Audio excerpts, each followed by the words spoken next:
Earlier when we talked about Six Sigma improvement projects, we said that Six Sigma improvement projects are focused on customer requirements.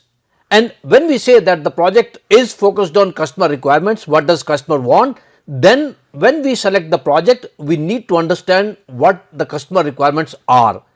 And the term for that is the voice of customer. That's what we want to listen to. That's what we want our project to focus on. That's voice of customer.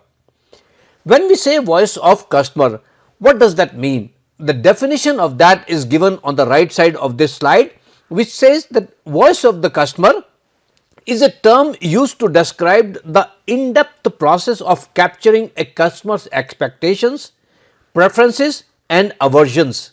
So what does customer like? What does customer dislike? That's what we want to capture here. And one thing we need to understand here is that these requirements could be stated, or these requirements or expectations could be unstated. So stated or unstated, we are capturing all those expectations, requirements, preferences, dislikes of the customer. That's what the voice of customer is. So when you collect the customer's voice, the customer might just say that in the hospital where this customer is coming, they want the good service. But what does that mean? How do you do a project to do the good service in your hospital?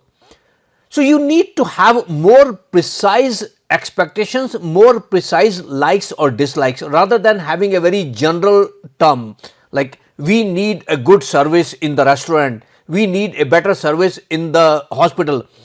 That's what customer might say as a voice of customer, but then you need to break that down into number of pieces, number of actionable items. And how do you do that? Let's understand that on the next slide.